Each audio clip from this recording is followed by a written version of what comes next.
ഓം ശാന്തി.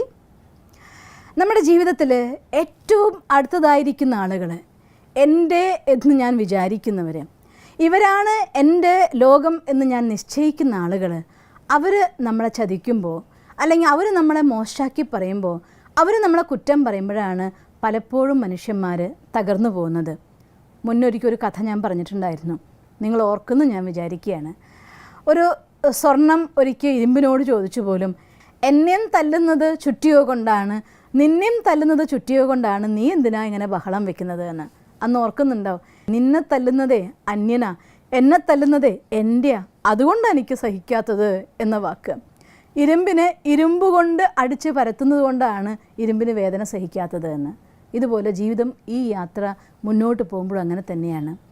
എൻ്റെ ആയിട്ടുള്ള ആൾ, എൻ്റെ എന്ന് ഞാൻ വിചാരിച്ചു വെച്ച ആൾ എന്നെ തകർക്കുന്ന സമയത്താണ് നമുക്കൊട്ടും സഹിക്കാതിരിക്കുന്നത്. ഒരിക്കൽ ഒരു രാജാവിൻ്റെ കൊട്ടാരത്തിലെ തോഴി അവരുടെ കൊട്ടാരത്തിൻ്റെ ഉള്ളിൽ റാണിയുടെ അന്തപുരത്തിൻ്റെ നിന്ന് പുറത്തേക്ക് നടക്കുകയാണ്.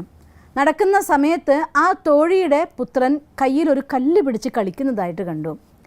ആ തോഴി അത് കണ്ട സമയത്ത് നോക്കുമ്പോൾ വില പിടിച്ചതായിരിക്കുന്ന ഒരു രത്നമാണ്. അപ്പോൾ ആ കുട്ടിയോട് ചോദിച്ചു, മോനെ ഒന്നാ കല്ലൊന്ന് നോക്കട്ടെ എന്ന്. അപ്പോൾ ആ മോൻ പറയും, ഇത് ഞാൻ തരില്ല, ഇത് നല്ല വിലയുള്ള കല്ലാണെന്ന് തോന്നുന്നുണ്ട് എന്ന് പറയും. അപ്പോൾ ആ സ്ത്രീക്ക് അത് രത്നമാണ്, കണ്ട മാത്രയിൽ മനസ്സിലായി റാണിയുടെ ആഭരണത്തിൽ നിന്ന് പൊഴിഞ്ഞു വീണതായിരിക്കുന്ന രത്നമാണ്, അത് വളരെ വിലയേറിയ രത്നമാണെന്നൊക്കെ ആ സ്ത്രീക്ക് ഉള്ളിൽ ഫീൽ ചെയ്തു. പക്ഷേ ഈ രത്നം അത് രത്നമാണെന്ന് ഞാൻ തിരിച്ചറിഞ്ഞു എന്ന് പറഞ്ഞു കഴിഞ്ഞാൽ ഈ കുട്ടി എല്ലാവരോടും പറഞ്ഞാലോ? അപ്പോൾ ആ സ്ത്രീ അതെടുത്ത് നോക്കിയിട്ട് പറയും, അയ്യോ ഇതേതോ ഒരു ഗ്ലാസിൻ്റെ പൊട്ടിയതായിട്ടുള്ള ചില്ല് കഷ്ണമാണ്, ഇത് നിൻ്റെ കൈ മുറുക്കിയുള്ളൂ, ഞാൻ വലിച്ചെറിഞ്ഞ് കളയട്ടെ എന്ന് പറഞ്ഞുകൊണ്ട് ജനലിലൂടെ ആ കല്ല് പുറത്തേക്ക് വലിച്ചെറിഞ്ഞു കഴിഞ്ഞപ്പോൾ ആ കുട്ടി കളിച്ചുകൊണ്ട് അവിടെ നിന്ന് കടന്നുപോയി. ആരും കാണുന്നില്ല എന്ന് ഉറപ്പ് വരുത്തി ആ തോഴി അതിന് വലിച്ചെറിഞ്ഞ സ്ഥലത്ത് പോയി എടുത്ത് ആരും കാണാതെ ഒളിപ്പിച്ചു വെച്ചു.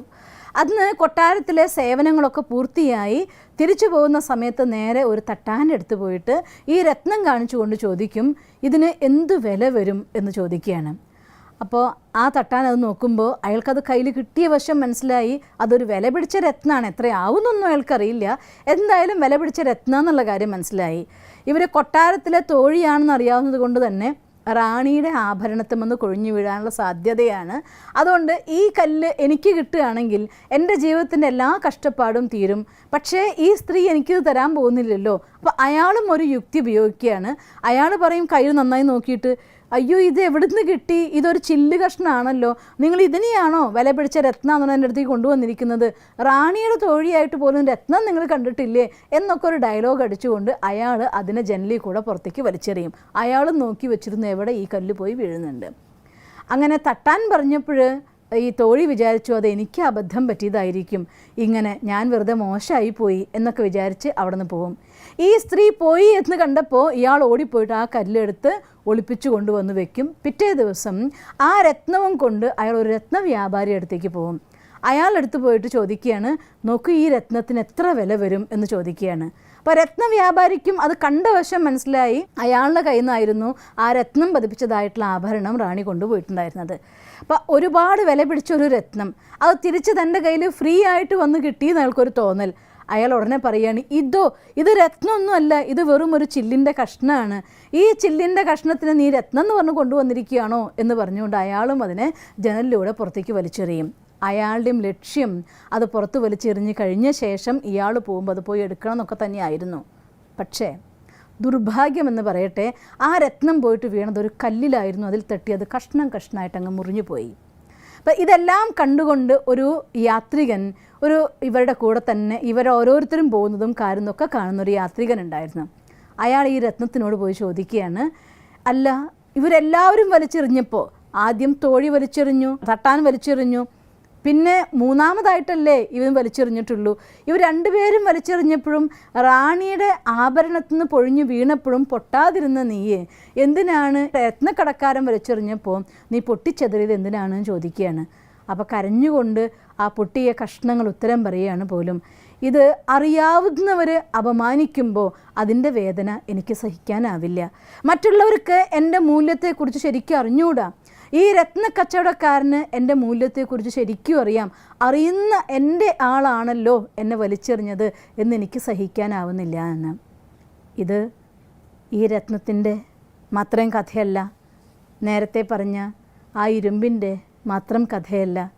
ഒരുപാട് അമ്മമാർ, അച്ഛന്മാർ, ഒരുപാട് ഫാമിലിയിൽ, കുടുംബത്തിലിരിക്കുന്ന ആളുകൾ, എൻ്റെ ആൾ എന്നോട് ഇങ്ങനെ പറഞ്ഞല്ലോ, എൻ്റെ ഭർത്താവ് എന്നോട് ഇങ്ങനെ പെരുമാറുന്നുണ്ടല്ലോ, എൻ്റെ കുട്ടികൾ എന്നോട് ഇങ്ങനെ പറഞ്ഞല്ലോ, എൻ്റെ മോൻ എന്നോട് ഇങ്ങനെ പറഞ്ഞില്ലേ, ഈ രീതിയിൽ കണ്ണീരൊഴുക്കുന്ന ഒരുപാട് പേരെ കാണാറുണ്ട്. വിഷമിക്കാനില്ല, മനുഷ്യന്മാരൊക്കെ ഇങ്ങനെ പെരുമാറുമല്ലോ എന്ന് പറയുമ്പോൾ മറ്റൊരാൾ എന്നോട് പെരുമാറി എനിക്ക് കുഴപ്പമില്ലായിരുന്നു, ഇവരെന്നോട് ഇങ്ങനെ പെരുമാറിയില്ലേ എന്ന് പറഞ്ഞ് കണ്ണീരൊഴുക്കുന്ന കുറേ ആളുകളെ ഞാൻ കണ്ടിട്ടുണ്ട്.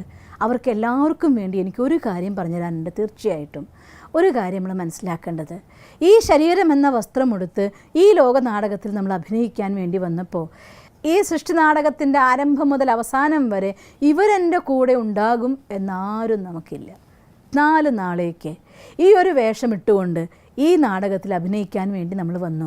4 നാൾ കഴിഞ്ഞാൽ ഇത് വിടുന്നു, വേറൊരു സ്ഥലത്ത് വേറൊരു വീട്ടിൽ മകനോ മകളോ ആയി ജനിച്ചു, അച്ഛനോ അമ്മയോ ആയി ജീവിക്കും. അത് കഴിഞ്ഞാൽ മുത്തശ്ശനോ മുത്തശ്ശിയോ ആയിട്ട് ദേഹം വിടും. അത്രയല്ലേ ഉള്ളൂ. അവിടെ എൻ്റെ എന്നുള്ള തിരിച്ചറിവിലാണ് നമുക്ക് അബദ്ധം പറ്റുന്നത്, അല്ലാതെ എൻ്റേതിലല്ല അബദ്ധം സംഭവിക്കുന്നത്. എൻ്റെ നമ്മൾ വിചാരിച്ചു വെച്ച ബന്ധുക്കൾ ഏത് നിമിഷം നിങ്ങൾ ദേഹത്തിൽ നിന്ന് പോകുന്നോ ആ നിമിഷം വരെ എൻ്റെ എന്ന് പറയും. അഥവാ പോയ ശേഷം നിങ്ങൾ എൻ്റെ എന്നെങ്ങാൻ പറഞ്ഞു വന്നാൽ ഒന്നുകിൽ നിങ്ങളെ കുടത്തിലടിച്ചു കൊണ്ട് ഒഴുക്കുമായിരിക്കും, അല്ലെങ്കിൽ ആണിയും കറച്ചുകൊണ്ട് കളയുമായിരിക്കും. ഇത്രയല്ലേ ഉണ്ടാവുള്ളൂ. നിങ്ങളെ കണ്ടാൽ പേടിക്കുകയുള്ളൂ. ഒരാൾക്കും നമ്മളെ സ്നേഹിക്കാനാവില്ല. അതുകൊണ്ട് എൻ്റെ എന്നുള്ള റിസൾട്ട് എവിടം വരെ മാത്രമേ ഉള്ളൂ, ഈ ദേഹമായിട്ട് നമ്മളിങ്ങനെ നടക്കുന്ന നാൾ മാത്രം. അതുകൊണ്ട് സദാകാലത്തെ ബന്ധുവാർ എന്ന് തിരിച്ചറിഞ്ഞുകൊണ്ട് ആ ബന്ധുവിനെ നമ്മുടെ കൂടെ ചേർക്കാനായാൽ, ആ ബന്ധുവിൻ്റെ കൈപിടിച്ചുകൊണ്ട് മുന്നേറാൻ പറ്റിയാൽ, അതാണ് എൻ്റെ എന്നുള്ള തിരിച്ചറിവ് നിങ്ങൾക്കുണ്ടായാൽ ഈ ലോകത്ത് ഒരിക്കലും നിങ്ങൾക്ക് അതിൻ്റെ പേരിൽ കണ്ണീര് വീഴ്ത്തേണ്ടി വരില്ല, ദുഃഖിക്കേണ്ടി വരില്ല. ആരാ നമ്മുടെ കൂടെ ഉണ്ടാവുക? ആരാ നമ്മുടെ യഥാർത്ഥ ബന്ധു? ഒന്ന്, നമ്മുടെ കർമ്മം. നിങ്ങൾ ചെയ്യുന്നതായിട്ടുള്ള പുണ്യകർമ്മത്തിൽ നിങ്ങൾക്ക് സുഖം അനുഭവിക്കാനുള്ള കർമ്മം ഉണ്ടെങ്കിൽ അതിനെ തട്ടിയെടുക്കാൻ ഈ ലോകത്ത് ഒരാളെ കൊണ്ടും സാധ്യമല്ല. നമ്മൾ ചെയ്ത പാപകർമ്മമാണെങ്കിൽ അതിൻ്റെ ദുഃഖം അനുഭവിക്കേണ്ട സമയത്ത് അതിൽ നിന്ന് നമ്മൾ രക്ഷിക്കാനും ആരെക്കൊണ്ടും സാധ്യമല്ല. മറ്റൊന്ന്, ഭഗവാൻ. ആ പാപത്തിൻ്റെ കണക്ക് അനുഭവിക്കുമ്പോൾ പോലും എൻ്റെ കയ്യിൽ നിന്ന് ഇങ്ങനെ സംഭവിച്ചു പോയല്ലോ ഭഗവാനെ എന്ന ദുഃഖത്തിൻ്റെ 2 കണ്ണുനീര് നിങ്ങൾക്ക് വരുന്നുണ്ടെങ്കിൽ, പശ്ചാത്താപത്തിൻ്റെ അഗ്നി നിങ്ങളുടെ മനസ്സിൽ കത്തുന്നുണ്ടെങ്കിൽ, അത് കേട്ടുകൊണ്ട് സമാധാനിപ്പിക്കാനും സാന്ത്വനിപ്പിക്കാനും ദുഃഖത്തിൽ നിന്ന് സുഖത്തിലേക്ക് കൈപിടിച്ചു കൊണ്ടുപോകാനും സദാ ബന്ധുവായി കൂടെയുള്ളത് ഈശ്വരനാണ്. അതുകൊണ്ട് ഏത് ബന്ധുവാണോ എല്ലാ ജന്മത്തിലും നമ്മുടെ കൂടെയുള്ളവൻ, ഏത് അവസ്ഥയിലും നമ്മുടെ കൂടെയുള്ളവൻ, ആ ബന്ധുവിൻ്റെ കൈപിടിച്ച് ജീവിക്കാൻ തുടങ്ങിയ ഒരിക്കലും നിങ്ങൾക്ക് എന്നോടിങ്ങനെ ചെയ്തില്ലേ എന്ന കണ്ണുനീര് വരില്ല. അതുകൊണ്ട് ഈശ്വരനെ സർവ്വസംബന്ധങ്ങളുടെ അനുഭൂതി ചെയ്തുകൊണ്ട് ഈ ലോകത്ത് ജീവിക്കുമ്പോൾ എല്ലാവർക്കും കൊടുക്കാനുള്ളത് കൊടുക്കാൻ വേണ്ടി ഞാൻ ജീവിക്കുന്നു എന്ന ബോധത്തോടെ ജീവിച്ചാൽ എന്നോട് പെരുമാറിയില്ലേ എന്ന് നമുക്ക് കരയേണ്ടി വരില്ല. അതുകൊണ്ട് സത്യമായ ബന്ധുവിനെ തിരിച്ചറിഞ്ഞ് പുണ്യകർമ്മത്തിൻ്റെ സമ്പാദ്യം നേടി ഈശ്വരൻ്റെ കൈ പിടിച്ചുകൊണ്ട് സന്തോഷത്തോടെ ജീവിക്കാൻ നിങ്ങൾക്ക് ഓരോരുത്തർക്കും ആവട്ടെ എന്ന് ഞാൻ സർവശക്തനായ ഭഗവാനോട് പ്രാർത്ഥിക്കുന്നു. ഓം ശാന്തി. ദിവസം തോറും ജീവിത വിജയങ്ങൾക്ക് വെളിച്ചം വീശുന്ന പുത്തൻ വീഡിയോകൾക്കായി ഞങ്ങളുടെ യൂട്യൂബ് ചാനൽ സബ്സ്ക്രൈബ് ചെയ്യൂ. നോട്ടിഫിക്കേഷൻ ലഭിക്കുന്നതിനായി ബെൽ ഐക്കൺ ക്ലിക്ക് ചെയ്യൂ. ഒപ്പം ഞങ്ങളുടെ ഫേസ്ബുക്ക്, ട്വിറ്റർ, ഇൻസ്റ്റാഗ്രാം പേജുകൾ ഫോളോ ചെയ്യൂ. നന്ദി.